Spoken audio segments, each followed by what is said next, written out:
Empezamos este programa con una recopilación de titulares que son fundamentales para entender el tema que nos convoca hoy. El gobierno de Trump ordena salir de Estados Unidos inmediatamente a miles de migrantes que ingresaron al país usando la aplicación CBP One y revoca el estatus a miles de migrantes. Despliegue de unidades de militares en la frontera de Estados Unidos alarman a migrantes en el norte de México. Muertos de nadie. Los restos de al menos 1.500 inmigrantes aguardan en morgues de la frontera. Estos son algunos de los titulares que, sin necesidad de buscar mucho, nos dan una idea de la situación que enfrentan los migrantes en distintas circunstancias, con el recrudecimiento de un discurso racista y antimigrante. Y es lo que nos convoca hoy en una nueva edición de No hay trato con la trata, compromiso de todas y todos. Soy Eva Rodríguez Díaz, gerente del programa para migrantes, refugiados y prevención de trata de personas del Mary Ward Center. Mi nombre es Daniela León, soy periodista y miembro del equipo de CHHA 1610 AM. Iniciamos el programa. Si el problema atraviesa fronteras, las estrategias para enfrentarlo también deben hacerlo. Unidos en una misión de prevención, te damos la bienvenida a No hay trato con la trata, compromiso de todas y todos. Tu programa aliado en la lucha contra la trata de personas.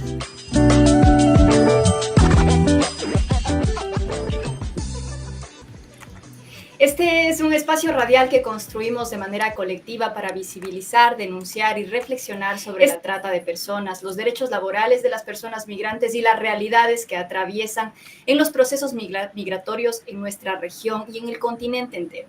Es posible gracias al trabajo conjunto del Mary Ward Center y CHHA 1610 AM, además de una red de radios comunitarias aliadas que están a lo largo de Latinoamérica comprometidos con la comunicación que tiene una perspectiva de derechos y de justicia social. Por eso nosotros agradecemos que este programa hace eco en todo el continente gracias al compromiso de la Asociación Mundial de Radios Comunitarias América Latina y el Caribe.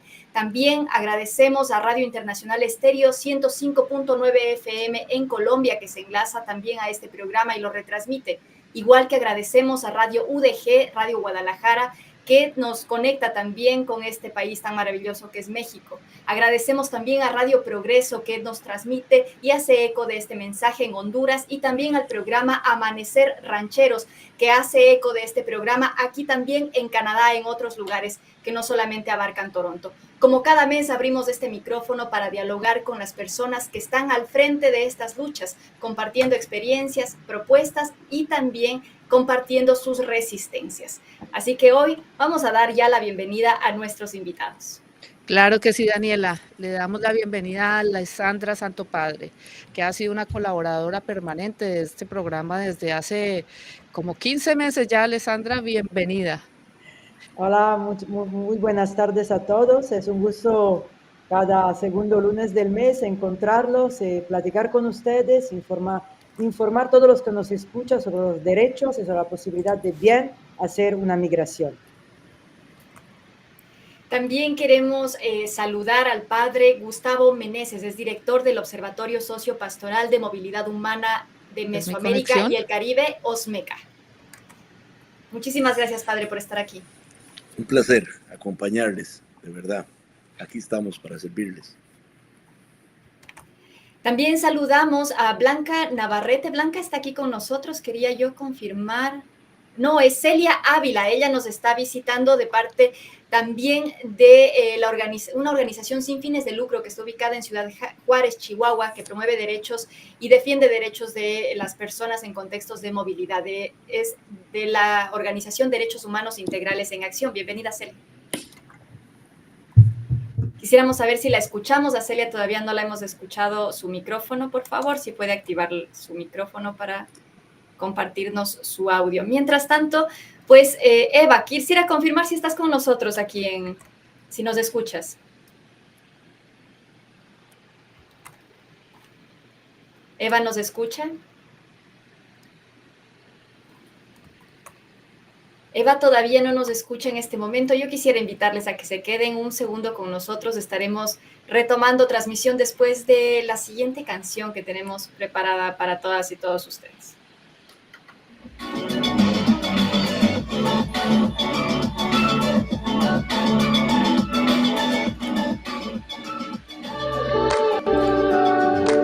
Si el problema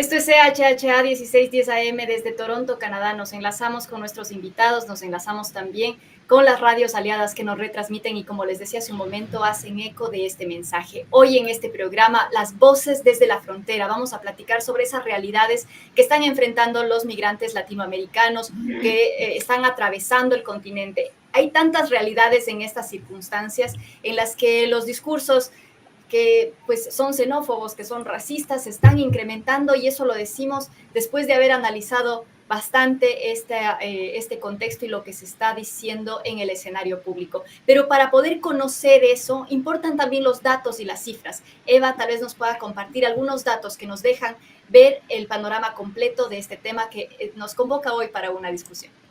Claro que sí, Daniela. Empecemos con la OIM, la Organización Internacional para las Migraciones.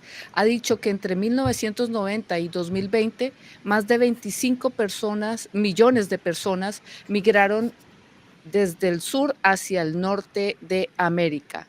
Migración Panamá publicó un informe sobre 186.969 personas que cruzaron el tapón del Darién durante el primer semestre de 2024. Esto fue el año anterior.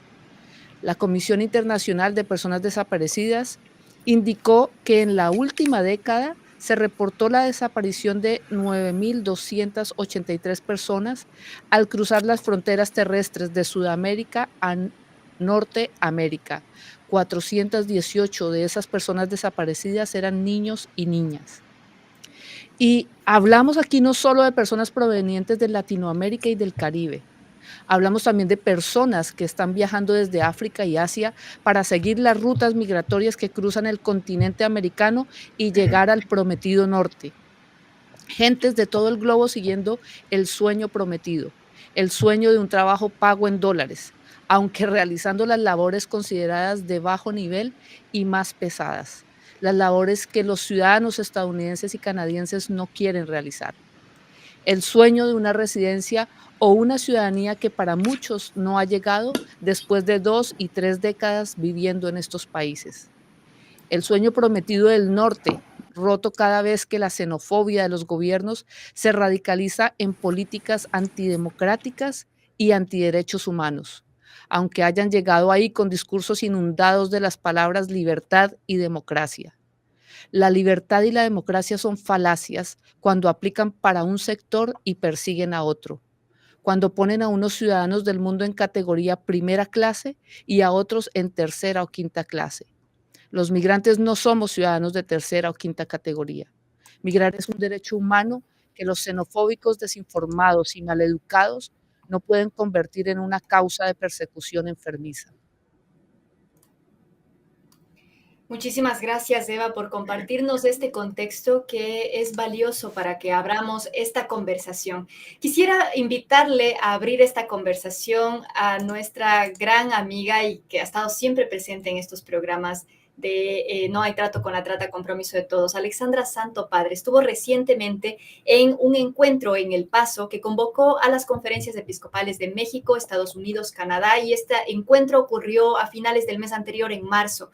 Alexandra, pues, ¿podrías platicarnos qué fue lo que se habló allí, qué fue lo que pudiste ver y cómo esta información importa para los migrantes que se conectan con este programa día a día?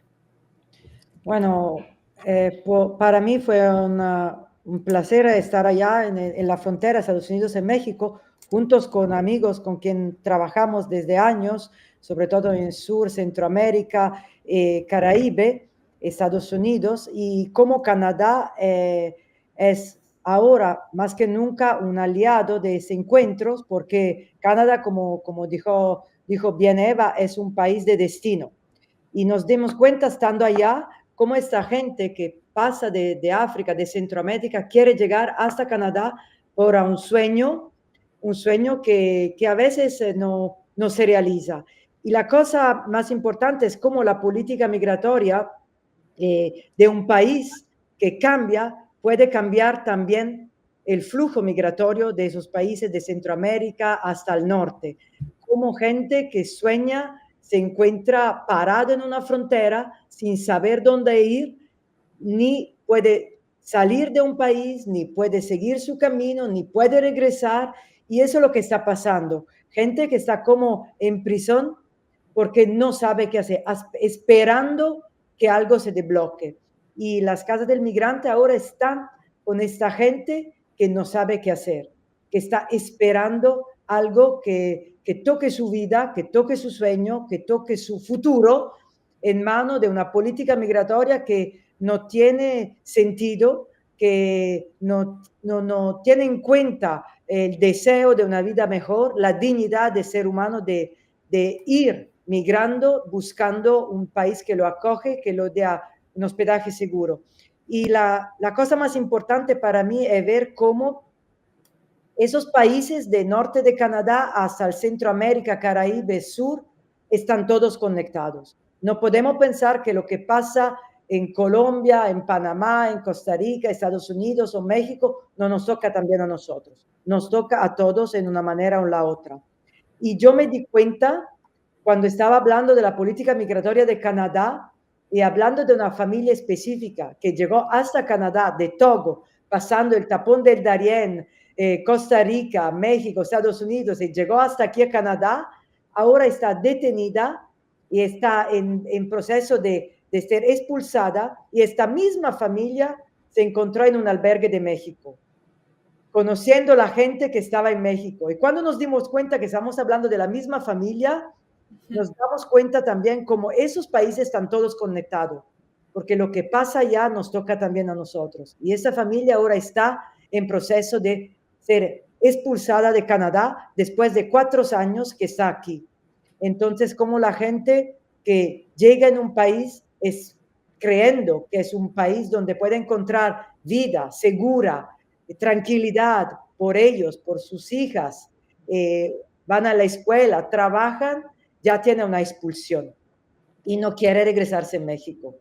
Y entonces la conexión de esos países es más que nunca importante.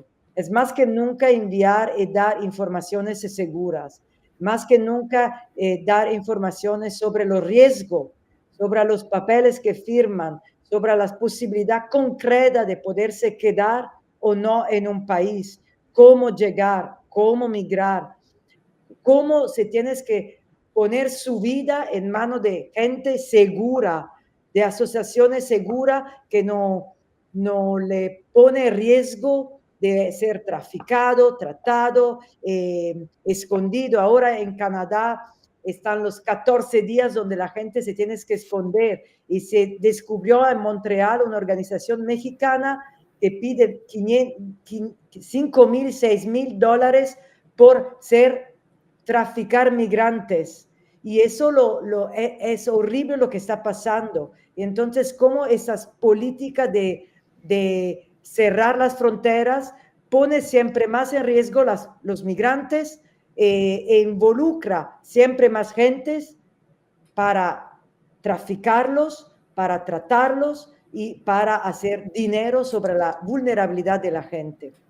Y entonces, ese encuentro en la frontera nos abrió los ojos, y a mí personalmente aquí en Canadá me dio la grande responsabilidad de decir, sí, estamos conectados. No podemos más pensar que la migración es un hecho que nos toca solamente a nosotros, pero es un hecho que nos une y nos tienes que unir para para defender los derechos de estas personas y hacer red más que nunca.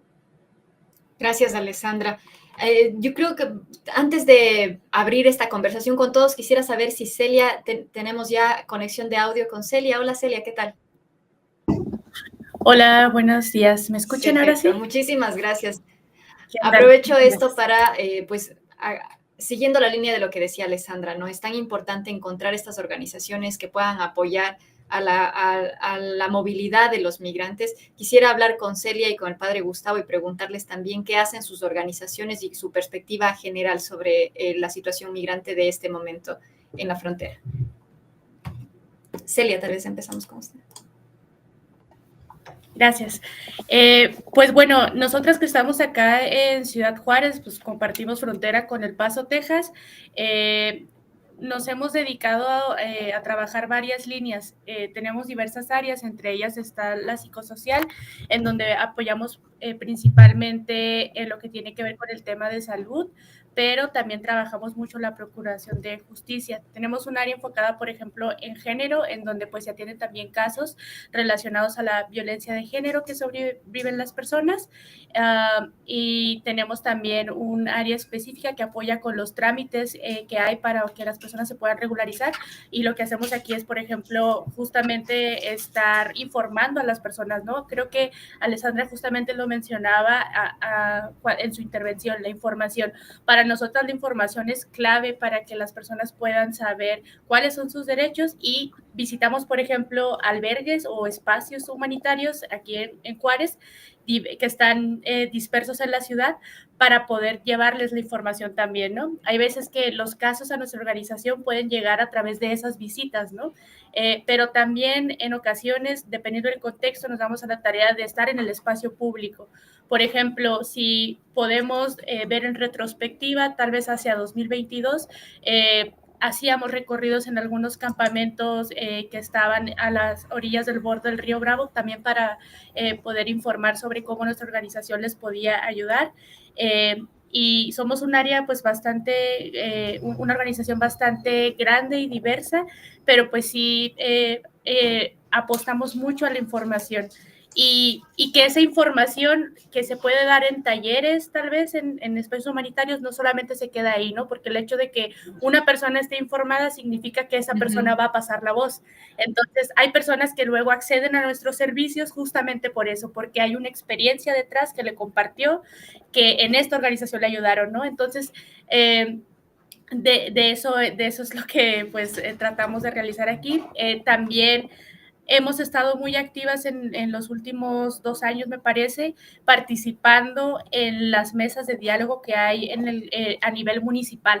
Lo local es muy importante. Creo que a veces podemos enfocarnos tal vez en lo internacional o en lo nacional, porque las políticas migratorias están sí centralizadas, pero a nivel local, en la experiencia nos ha dicho que también se toman decisiones, ¿no? Cuando se va a construir un albergue, se toman las decisiones aquí, y estamos justamente enfocando también esfuerzos en tener presencia en esos espacios donde se toman decisiones a nivel municipal para poder poner el tema desde un enfoque de perspectiva de derechos humanos, pero también de integrar, ¿no? Necesitamos que estas políticas locales empiecen a pensarse a un nivel de un modelo de integración, y sabemos que eso es un reto, por ejemplo, que estamos observando, y bueno, entonces, en resumen es eso, ¿no? Proveemos servicios de manera directa a las personas que están en contextos de movilidad humana, y nos enfocamos también en que conozcan sus derechos a través de la información que dan y que brindan nuestros compañeras y compañeras en los espacios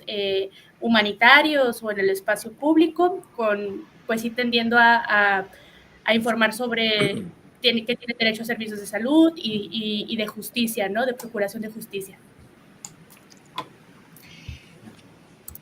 Padre, quisiera también saber esa perspectiva que hay desde su organización respecto al tema de movilidad. Sí, yo les agradecería si se logra proyectar las láminas que les envié como para poder... Vamos a intentarlo mientras tanto. Okay. Mientras tanto, podríamos empezar platicándonos de qué trata la... Muy bien. El Observatorio Sociopastoral de Movilidad Humana en Mesoamérica y el Caribe. Es una iniciativa de la Iglesia. El observatorio está integrado por los responsables de movilidad humana en las conferencias episcopales de Centroamérica y México, y también con algunos agentes de pastoral de República Dominicana. Además de eso, participan especialistas sobre migración y sobre doctrina social de la Iglesia de México, Guatemala, República Dominicana y Costa Rica. ¿Por qué surge el observatorio? Precisamente me voy a apoyar en las láminas que se están presentando. Hay una realidad sumamente compleja que, como lo dice el Papa, es una crisis humanitaria que ha ido en progreso, que ha ido aumentando y se ha ido agravando en los últimos años, producto de la movilidad humana. Y no solo en nuestra región, que ahorita lo vamos a ver en la lámina siguiente, sino a nivel global, por donde se está presentando esta movilización permanente. Mira, no salieron las flechas. Bueno, estamos viendo este mapa que, como ven, está compuesto por Norteamérica, que está la frontera que comparten México y Estados Unidos, Centroamérica y la frontera con Colombia, y también están algunos países de América del Sur, y el Caribe, las islas del Caribe. Esto es un espacio geográfico con una complejidad muy importante en el tema de movilidad humana, y que el mismo comportamiento del flujo ha sido producto, como lo dijo ahora Alessandra, de las políticas que se han implementado a nivel regional, promovidas por el país que es el principal destino de migrantes, Estados Unidos. Nosotros podemos, dentro de este complejo sistema, determinar dos flujos que se han mantenido permanentemente durante más de, desde que se presenta la movilización en esta área. Se han ido sumando otros países, que es un flujo que se le conoce y que su destino es los Estados Unidos, pero que ha ido sumando, como les decía, movilización original de diferentes países. Pongo un ejemplo. En el 2000, la migración que ha sido permanente ha sido la de los tres países del norte de Centroamérica, Honduras, El Salvador y Guatemala, junto con México hacia Estados Unidos. A partir del 2015 se comienzan a determinar unos flujos que se logran visibilizar producto de la detención de algunas personas encargadas al tráfico de personas en Costa Rica, y se logra determinar un flujo permanente que se estaba presentando de cubanos. A los cubanos posteriormente se les sumarán los haitianos. Entonces, desde el 2015 para acá, comenzamos a darnos cuenta que Costa Rica y Panamá, en Centroamérica, están siendo territorios con un flujo permanente que, ya bien sea por la indiferencia de las autoridades o por la sagacidad de los traficantes, no se había determinado con claridad. Pero en el 2015 se comienza a determinar. Y ni qué decir después cuando se agrava la crisis política, social y económica en Venezuela, que comenzamos a tener el flujo permanente de venezolano de venezolanos, y previamente ya se estaba presentando también el flujo haitiano, que posteriormente se irá agravando y se sumará. Entonces, este sistema nos demuestra que la atención al flujo migratorio no se puede realizar de manera descoordinada entre los diferentes países.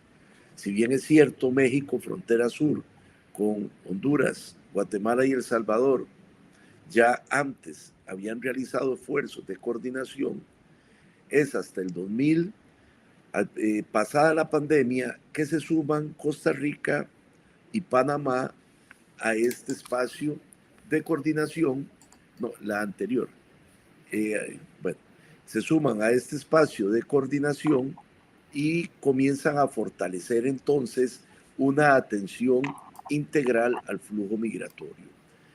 En este contexto en que coordinan las secretarías ejecutivas de movilidad humana de los países de Centroamérica, es que surge el Observatorio Sociopastoral de Movilidad Humana de Mesoamérica y el Caribe, con la intención de producir información para que, gracias a la investigación que se realiza en campo, obtener insumos de carácter pastoral para que las iglesias locales puedan ir dando respuesta al flujo, a la atención pastoral de las personas que componen este flujo migratorio. Entonces, el observatorio es como la instancia de carácter técnico de la coordinación de las secretarías ejecutivas de movilidad humana de Centroamérica y en un primer momento frontera sur de México, pero ya el mes pasado también se ha sumado el director de la Dimensión de Movilidad Humana de México, con lo que hemos logrado entonces tener en la participación del observatorio los diferentes referentes de la Iglesia Católica en la atención pastoral de las personas que componen el flujo migratorio. Esa es la labor del observatorio. El observatorio es como tener un ojo para poder dar respuesta en tiempo y proveyendo los insumos pastorales para que las iglesias locales trabajen en la atención del flujo migratorio. Muchísimas gracias, Padre Gustavo. Celia y Alessandra nos han dejado ver como un trabajo coordinado, entiendo, entre varias organizaciones, las que están observando, las que están analizando cómo las necesidades y las razones del flujo migratorio y quienes están operando ya con los migrantes de manera directa. Porque lo cierto es que estas razones, todos estos análisis que podemos hacer están ocurriendo sobre los cuerpos de hombres, mujeres, niñas y niños que se están moviendo y sufriendo las consecuencias de pasar por fronteras de maneras muy, muy vulnerables. Eva, ¿quieres continuar con las preguntas a nuestros invitados? No sé si nos estás escuchando. Sí, estoy aquí. Estaba jugando a la parte técnica, compartiendo la pantalla, que no me salió tan bien.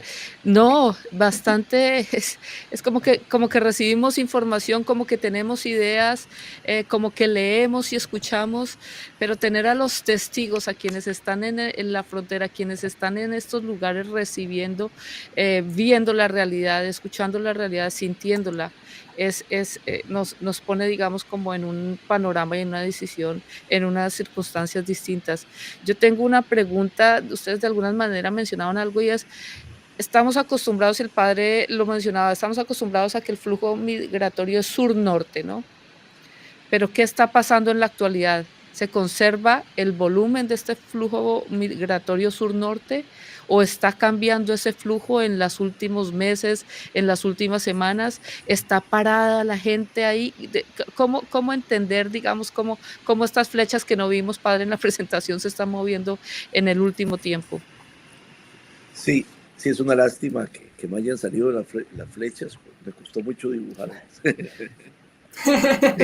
Para la gente que nos escucha a través de la emisora y no está viendo esta transmisión en YouTube, se refieren a las láminas que se presentaron que era un mapa muy lindo que nos compartió el padre para explicar cómo se movía la migración. Así que quienes están escuchándonos en radio luego pueden ir a escucharnos en nuestro canal de YouTube y en nuestra página de Facebook del Mary Ward Center y canal de YouTube de CHH 1610 AM. Adelante, padre. Sí, voy a tratar de ser lo más claro posible. Como decía Eva, tenemos un flujo sur-norte que es el tradicional, la gente que va, que tiene como países de origen los países de Centroamérica, Haití, Venezuela, Colombia, Ecuador. Es un gran sistema que se moviliza, que ha tenido gran vitrina, producto de que este flujo vence el insalvable tapón de Darién, que se decía que era inexpugnable, o sea que no podía nadie pasar de un lado al otro. Y como escuchábamos hace un momento, solo en el primer semestre del año pasado, según los datos de la Oficina de Migración de Panamá, en el primer trimestre del 2024, pasaron más de 180,000 personas por el tapón de Darién. Pero ese flujo que pasa el Darién está compuesto por ciudadanos de Haití, sobre todo venezolanos, por ecuatorianos, por colombianos. Se ha logrado determinar 38 nacionalidades africanas que han pasado el tapón de Darién, y a eso se le tiene que sumar países de Asia, ciudadanos de países de Asia que también han pasado el tapón de Darién en estos periodos. O sea, ha sido un flujo incesante, con nacionalidades de todos los continentes. Ese flujo ha ido hacia el norte, atravesando todo Centroamérica. Pero también existe un flujo permanente que se le conoce que es un flujo transfronterizo, por ejemplo, de Haití a República Dominicana, de Haití a Trinidad y Tobago, de República Dominicana a Trinidad y Tobago, de República Dominicana a países de Centroamérica, un flujo histórico también permanente de Nicaragua a Costa Rica y de Panamá a Costa Rica, sobre todo en la zona indígena cuando es la cosecha del café. O sea, es un sistema complejísimo migratorio, con comportamientos muy particulares y respondiendo a necesidades específicas. Lo que sí logramos determinar, lo que sí se determina es que el flujo sur-norte es migración forzada en su totalidad. ¿Qué quiere decir eso? Es migración forzada porque las personas no salen por buscar una oportunidad económica, sino que salen por salvar su vida, porque las condiciones políticas, sociales y económicas en sus países de origen ya no aseguran que puedan tener una condición de vida digna para ellos y para sus familiares. O sea, es una situación de muerte. La gente tiene que salir porque debe sobrevivir. El éxodo que se ha presentado en Venezuela en los últimos años ha sido de más de 8 millones de personas. O sea, es impresionante. Es impresionante los factores de expulsión que se producen en una de las naciones más ricas de Latinoamérica, como es Venezuela. Y esa es la realidad. De un año a otro, Nicaragua expulsó a 100,000 ciudadanos. Y digamos, se dice Nicaragua y es el gobierno dictatorial de Ortega Murillo que expulsa a sus ciudadanos. 100,000 llegaron a Costa Rica. Otros se fueron hacia el norte, con algunas de las garantías que dio la administración Biden para recibir a ciudadanos nicaragüenses. Entonces, a eso, y para la pregunta que hacía Eva, cuando se comienzan a establecer o cambian las políticas migratorias de Trump, se logra determinar que la movilización por el tapón de Darién baja en un 98%. O sea, este año, en estos meses, solo un 2% de lo que comúnmente estaba pasando se está presentando en el paso del Darién. y comienza a presentarse otro flujo, que es el flujo de los deportados o el flujo de los retornados, lo que se le conoce como flujo inverso, que también no es un flujo voluntario, como se trata de decir en muchas ocasiones. Una deportación evidentemente no es voluntaria, pero los que se estaban retornando al ver que las condiciones para seguir su camino eran totalmente adversas, eso no es un retorno voluntario, es un rechazo. Y por lo tanto, forzadamente tienen que volver a buscar dónde poder encontrar las condiciones dignas para vivir que ya ni siquiera su país les puede dar, y no pueden aspirar a ir al país donde tenían como meta realizar sus vidas. Entonces, es una situación muy compleja, muy, muy compleja. Y podríamos decir que cada uno de estos flujos tiene sus características particulares. Y desde la perspectiva que lo querramos abordar, de derechos humanos, teológica, etcétera, ¿verdad? Es una realidad sumamente compleja. Aquí hay una situación que me parece importante mencionar. La gente que está siendo deportada de Estados Unidos en este flujo inverso al que se refiere el padre Gustavo, está enfrentando otro tipo de vulnerabilidades. Están, bueno, algunos de los que han sido llevados a estas cárceles en forma de hoteles que se instalan en distintos países que tienen alianza con Estados Unidos en este momento, pero también entiendo que hay gente que está en ese cruce casi físico, a pie por la frontera. Celia, ustedes acompañan también centros de refugio, ¿verdad? ¿Cómo están funcionando esos? Acá en Ciudad Juárez tenemos diversos tipos de espacios, ¿no? Están los espacios humanitarios que son públicos. Estos espacios usualmente están liderados por personas de fe católicas o de cristiano-evangélicos. Y tenemos otros que son públicos, como el Centro de Bienestar para el Migrante Leona Vicario, que pertenece al gobierno federal. Tenemos otros que son especializados para niñas y adolescentes. Mientras se determina, niñas y adolescentes acompañados, mientras se determina pues el interés superior de la niñez, y tenemos otros que son uno municipal, y justamente por el contexto se montaron algunas carpas, ¿no? Ahorita tenemos carpas provisionales que forman parte de ese inicio llamada México Te Abraza. Todos funcionan de manera distinta, ¿no? Por ejemplo, en el caso de los espacios públicos, pues si bien se dice que son de puertas abiertas, pues hay algunas condiciones en las que necesariamente pues las personas no pueden salir. Entonces, es también un poco complicado cómo funcionan algunos de los espacios. La verdad es que sí, los espacios que son los privados es donde las personas tienen mayor libertad para poder salir, ya sea a trabajar o a realizar otras actividades.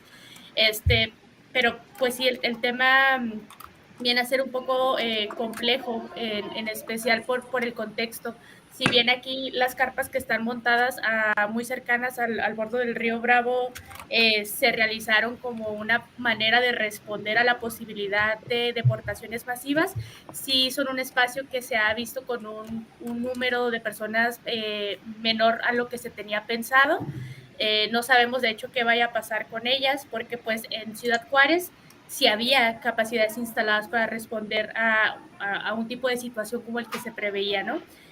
Digo que sí hay capacidades instaladas porque me parece que aquí en Ciudad Juárez tiene esta característica en donde hay una coordinación justamente que se derivó a partir de 2018, me parece. Entonces, hay buena organización por parte de organizaciones autónomas, pero pues también en coordinación con algunos gobiernos, ¿no? Municipal o estatal. Y pues eso en cuanto a los espacios por acá. Muchísimas gracias. Yo tengo una pregunta en relación, digo nuevamente como para que entendamos desde el desconocimiento, que ¿ha aumentado el número de personas? ¿Ha disminuido? ¿Se mantiene? ¿Qué está pasando ahí para ustedes? Aquí es un poco complejo. La verdad es que cuando vimos el momento más, me parece, alto de números de personas fue allá por 2022. Y lo vimos incluso en una época en la que no estamos acostumbradas a ver a un gran número de personas, que fue en los últimos 3 meses de fin de ese año. Usualmente las personas no viajan en esos meses, aparte de las temperaturas que son muy hostiles aquí en Ciudad Juárez, pues porque son épocas de pasarla tal vez con la familia, entonces prefieren esperarse para hacerlo más bien a partir del inicio del siguiente año, pero sí hemos notado una disminución, incluso cuando hablo de los espacios, al menos los espacios públicos con los que nosotros trabajamos, bueno, privados, perdón, que son estos espacios liderados por personas de fe, estamos hablando de que están al menos del 50% de su capacidad. Es decir, tenemos a la par lo que les decía, ¿no? Estamos viendo que hay carpas instaladas para recepción de personas por parte del gobierno federal, y que pues obviamente utilizan varios recursos para que puedan estar operando. Sin embargo, tenemos estos espacios humanitarios ya instalados con experiencia también, que sí tendrán algunas posibilidades de mejoras, pero pues funcionan y han recibido por años a las personas que tienen esta necesidad de ser acogidas de inmediato, ¿no? Entonces, estamos ahorita en menos de un 50%. Lo que sí ha variado respecto a los perfiles es las nacionalidades, ¿no? Por ejemplo, si hablamos de lo que tiene que ver con 2023, nuestra organización atendió en promedio 17 nacionalidades, y hacia 2024 las nacionalidades aumentaron a 27. Hemos estado viendo, como bien lo decían previamente, pues regiones de África, ¿no? Hemos recibido a personas de Mauritania, de Mozambique, de Etiopía, de Ghana, del Congo. Continúan también los países centroamericanos y sudamericanos llegando, aunado al desplazamiento forzado interno que ya hay en México, ¿no? Chihuahua, por ejemplo, tiene un grave problema de desplazamiento forzado, y ha sido también, me parece, ahí un poco complejo poder comunicarnos, ¿no? Porque pues estamos hablando de muchas lenguas también diversas, y cómo podemos lograr este punto medio para poder conocer cuáles son las situaciones que han enfrentado, y nosotras como organización saber cómo podemos ayudarles o apoyarles. Sin embargo, me parece que hemos contado con un equipo sumamente profesional y sumamente solidario, y que hemos logrado atender justamente a todas estas nacionalidades por el profesionalismo que tienen las compañeras y los compañeros, pero también me parece que justamente por las redes que hemos creado, es decir, aparte de este gran trabajo que hacen nuestras compañeras y compañeros, pues también las otras organizaciones con las que hemos estado enfrentando los contextos diversos y complejos y cambiantes que hay en Ciudad Juárez, pues también a través de ahí hemos logrado, por ejemplo, adquirir algún servicio de traducción.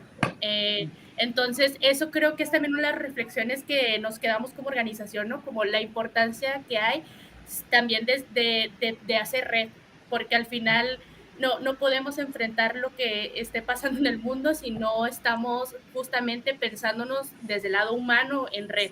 Entonces, creo que hemos logrado también dar respuesta y atender a las eso, ¿no? Por la solidaridad, por las redes que se crean, y ha sido muy variado realmente, pero sí, de momento, menos del 50% de los espacios humanitarios privados aquí en Ciudad Juárez. Daniela, ¿será que a mí me gustaría hacer un link entre tres cosas que han dicho nuestros tres panelistas hoy? Alessandra hablaba de cómo están ligados o vinculadas las realidades en los países, y contaba el caso de la familia aquí en Montreal. Luego la familia se ve que es una misma que ha estado en México y cómo cruza fronteras. El padre menciona, y lo está haciendo también Ciela, la cantidad de nacionalidades de todo el mundo pasando fronteras para llegar al norte de Estados Unidos primero, después a Canadá, principalmente Estados Unidos. Y hablaba el padre, mencionaba incluso el tema de la sobrevivencia, y no solo por asuntos de violencia, de guerra, sino también por asuntos económicos. ¿Cómo mirar ese link que tienen estos países con la deforestación, con el daño que están causando las economías del norte, las economías y las megaindustrias arrasadoras que están contaminando agua con mercurio por minería, que están devastando bosques, el Amazonas devastado con más de 5 millones de hectáreas perdidas por, que se está ampliando la frontera agrícola ganadera, y no es solamente ganadería brasilera, es ganadería que viene también del norte de la minería. Entonces, ese link, esa vinculación, no solamente es que migrantes vienen al norte buscando oportunidades económicas, migrantes están huyendo de la devastación y de la pérdida de recursos, de la pérdida de posibilidades de subsistencia en países ricos. Un país tan rico como República Democrática del Congo, que produce más del 70% del coltán en el mundo para estos computadores, para todos estos devices, equipos que nosotros utilizamos, con grandes niveles de pobreza y de migración hacia el resto del mundo a causa de economías foráneas de países ricos generando estas devastaciones. ¿Qué dicen las personas sobre estas historias? ¿Qué cuentan? ¿Cuáles son las realidades de las personas huyendo de este empobrecimiento causado por estos tremendos ricos allá? Yo quiero añadir algo, Eva, de lo que estás diciendo. Cuando yo participo a ese encuentro, siempre me siento un poco culpable porque Canadá es uno de los países que llega en esos países del norte, del sur, del centro, para poner sus minas y despoblando y como a veces nosotros somos causa de esta migración forzada, que empobrece, que elimina foresta y obliga a la gente a desplazarse. Y entonces, en el mismo tiempo, somos un país que acoge a esta gente, pero todavía no lo queremos. Y le hacemos la vida difícil. Entonces, también nosotros del norte tenemos que ser responsables de lo que estamos haciendo. Estamos obligando gente a quitar sus países, a empobrecer los países del sur para nuestros tornaconto económico, por nuestro bienestar. Y cómo somos responsables también nosotros de esta migración. Pero después ponemos leyes que impiden a esa gente de venir aquí en el norte, o ponemos leyes muy restrictivas que obliga a esta gente a tampoco poder vivir bien aquí. Lo que decíamos Sí. hace unos programas, decíamos casi que vinimos a buscar lo que se nos ha quitado. Sí, el Papa hace 2 años, la Iglesia Católica siempre celebra una jornada especial del migrante y el refugiado. Y el Papa escribe un mensaje para iluminar ese día que se celebra y que se presenta como telón de fondo de la reflexión de la Iglesia sobre el tema migratorio. Y hace 2 años el tema era el derecho a decidir si migrar o quedarse, porque siempre hemos manejado el tema de que la migración es un derecho, pero también es un derecho tener la posibilidad de decidir si me voy o me quedo, ¿verdad? El problema que estamos teniendo es que no hay espacio a esa decisión. Hay que irse por las condiciones indignas que se están presentando. Y la degradación ambiental es una de ellas, es uno de los temas, y que dolorosamente irá siendo un factor que más va a influir en la movilización de personas por el cambio climático. Y todo está colapsado. Como decía yo hace un momento, ¿verdad? El panorama migratorio cambia drásticamente según las políticas que definan el mayor país receptor de migrantes, pero también la posición política de los poderosos, ¿verdad? El multilateralismo está en crisis. Entonces, todos aquellos espacios que se han constituido para convenir las acciones globales, están siendo afectados. En derechos humanos, estamos viendo el ataque permanente contra la Corte de Derechos Humanos, y también en el tema ambiental. En el tema ambiental, las medidas ambientales que se han celebrado por cambio climático, yo me acuerdo en París, todo el mundo quería salir en la foto y ya están siendo desconocidas y violentadas, ¿verdad? Vemos las afectaciones en el Amazonas y en los diferentes países que tienen, que dependen mucho de su riqueza biológica y de las afectaciones que tiene esta por el comportamiento climático. Siempre que ha habido un problema climático, la migración se ha acrecentado en desplazamiento interno y también transfronterizo. Entonces sí va muy asociado y las consecuencias están siendo muy importantes, como lo decía Alessandra, en el tema minero, ¿verdad? Y Canadá es el primer país promotor de la minería a cielo abierto y las consecuencias que esta tiene en la crisis agroalimentaria. O sea, estamos en un mundo loco en que la economía de mercado afectó la seguridad alimentaria y la soberanía de nuestros países. Hay gente que ya no produce ni arroz y frijoles en la misma cantidad que antes producía, bajo el espejismo de que era más barato importarlos para alimentar a la población de nuestros países. Y vemos la gente ha dejado los campos y ha tenido que buscar trabajo en otras cosas que posiblemente en sus propios países no viene a satisfacer esa necesidad laboral que no encuentran dónde, ¿verdad? El campo se volvió la propiedad privada de las megaindustrias. También. Ciela, y sobre las historias que tú escuchas de las personas viajando, migrando hacia el norte, en relación con pérdida de recursos para la subsistencia, ¿qué nos puedes contar en estos 2 minutos que nos quedan? Ay, pues es que creo que quedaríamos a deber, ¿no? Son tantas historias tan diversas que creo que al final es eso, ¿no? O sea, no hay otra razón para poder movilizarnos más que la razón de aferrarnos a vivir. Y creo que esa parte es como, pues triste, ¿no? Ver cómo son las políticas actuales que prácticamente nos están negando esa posibilidad de sobrevivir. Las historias pues son muy variadas, ¿no? Lamentablemente muchas son de persecución, lamentablemente muchas son de ni siquiera poder acceder a un trabajo que pueda dar los recursos para poder mantenerse con su familia. Las historias a veces son relacionadas a una situación médica, o sea, tu propia salud está en riesgo y no hay otras posibilidades. Y es paradójico, ¿no? Como para salvar tu salud tienes que también enfrentar todas estas situaciones que la ponen en riesgo tal vez o incrementan más esa situación de salud.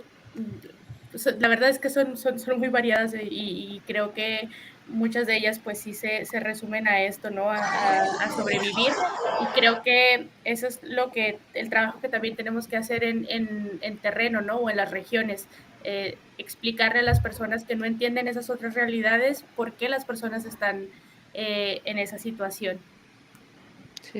Bueno, nos quedan 4 minutos. Daniela no está aquí, pero está transmitiendo desde la radio. Dice que sigamos conversando aquí, que ya nos está transmitiendo. Y tendríamos como 1 minuto.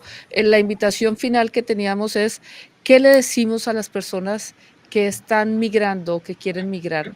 ¿Qué les podemos entregar como un mensaje, como una recomendación, como una advertencia? Siempre ha sido uno de los lemas y decimos la migración es un derecho humano, pero es importante migrar en condiciones de seguridad, migrar con información buena, precisa, cierta, tratar de asegurar las mejores vías, los mejores medios, no caer en las redes de personas inescrupulosas que solo ven a quienes migran como potenciales generadores de dinero, de ganancias y como un negocio.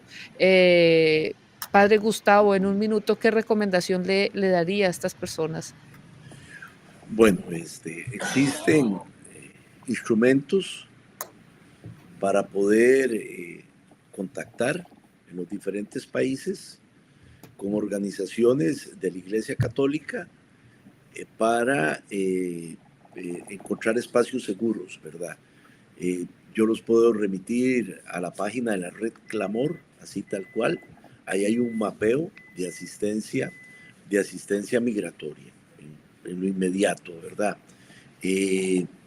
También tratar de evitar espacios tan peligrosos como el tapón de Darién y informarse bien, ¿verdad?, de cuáles personas son las que supuestamente pueden llevarlos a buen término. Pero hay otro elemento. Yo no solo le hablaría a las personas que quieren migrar, yo le hablaría a las personas por donde están pasando los migrantes. Es un compromiso ético, moral de un cristiano acoger y proteger un migrante. Es incomprensible que un seguidor de Jesús se comporte de manera contraria. Es un precepto evangélico, atender al migrante. Mateo 25 es clarísimo. Tuve hambre, me diste de comer, tuve sed, me diste de beber, fui forastero y me acogiste. Así que entonces, antes de cualquier otra consideración de frente al fenómeno migratorio, lo más importante es acoger y proteger al migrante. Gracias, Padre Gustavo. Ciela, en 30, 40 segundos, ¿cuál es tu mensaje para estas personas? Y muy buen punto, Padre Gustavo, gracias. Va a ser repetitivo, ¿verdad? Pero la información, siempre buscar los canales oficiales para mantenerse informados, buscar a organizaciones que manejen el tema, que se vea que tienen también la experiencia en el tema, nunca utilizar vías que pueden ser fáciles al inicio, como tal vez una documentación falsa. Eso nos va a meter en más problemas al final, ¿no? Y al final en Estados Unidos, si vamos para Estados Unidos, pues eso también es considerado un delito, ¿no? Entonces, pues sí, la información es clave. Sin la información creo que no podemos estar seguras, y hay veces que nos pueden llegar mensajes por WhatsApp diciéndonos que hay alguna manera sencilla para poder entrar. Sin embargo, siempre hay que verificar también esa información porque nos puede poner en riesgo, ¿no? Acá en Ciudad Juárez hemos visto cómo el aumento de secuestros ha sido una situación compleja. Entonces, evitar justamente ese tipo de situaciones. Sabemos que a veces está, pues sí, la desesperación y todo, pero necesitamos buscar los canales oficiales y personas que tengan pues experiencia para poder encontrar los canales más seguros posibles, que es difícil hablar de seguridad en nuestros países, ¿verdad? En especial pienso en México, pero creo que al final estas redes humanas son las que hacen que sean espacios o unos senderos seguros en algunas partes. Muchísimas gracias, Celia, por haber estado con nosotros, Padre Gustavo, Alessandra, por compartir igual. Eva, hoy tuvimos un programa un poco accidentado y estas cosas son parte de hacer un programa en vivo que nos conecta con toda Latinoamérica. Recuerden que No hay trato con la trata, compromiso de todas y todos, llega a ustedes cada segundo lunes del mes. Así que sigan en nuestra sintonía porque nos vemos en un mes más con temas que por supuesto son del interés de todo el mundo. Eva, gracias por estar aquí con nosotros.